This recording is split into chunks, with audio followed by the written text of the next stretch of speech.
wonder what the workplace looks like in 10 years. Truth be told, the most that I think about work is how can I do less of it in the future. So, I mean, that's really more my concern. But what I think is really changing, and I think everyone's seen this already, but some have not embraced it, is that it's not so much about the workplace, but about what we do and what we call work. That working for a corporation for your life is kind of already come to an end. The average work span, I think, for a company is about under 3 years. So the average student graduating college is going to work for 15 companies. So I think it's more about what we as workers get out of who we're working for that betters us and adds to our influence and helps build our brand going forward.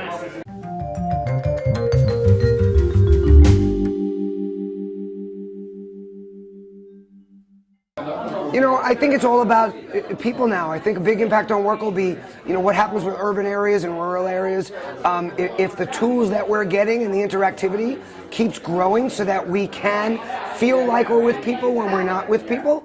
And I think a big part of it is things that I talk about relationship building and being human, that I think a lot of people are using the tools that are around today that should be making us more friendly to make us less friendly. We're forgetting to call people by name. We're forgetting to look at who they are. We're forgetting to do what I call look people in the eye digitally and actually know something about them. So I think that's having a big effect. And I think that's really that if things are going in that direction and more remote work is happening, we have to really learn better how to connect and engage with people from a distance.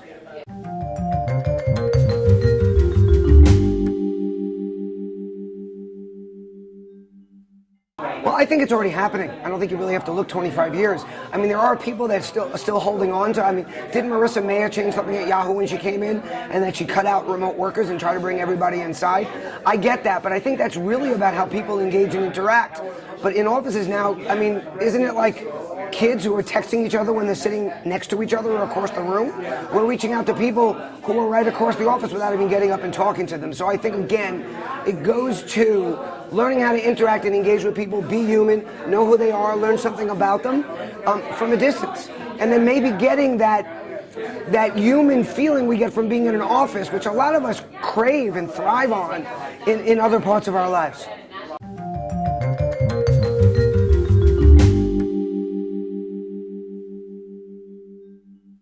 I think titles are important because it lets people know where they are, where they stand, who they talk to, and I don't think those walls are going away. I think the walls between our personal lives and our business lives are totally disappearing, but I think there's always a place for knowing how to interact, how to engage, how to get something up the organization so you can get it done. But on the other side of that, culture change and real change with an organization very often does not come from the top, especially in a legacy organization. It comes from within.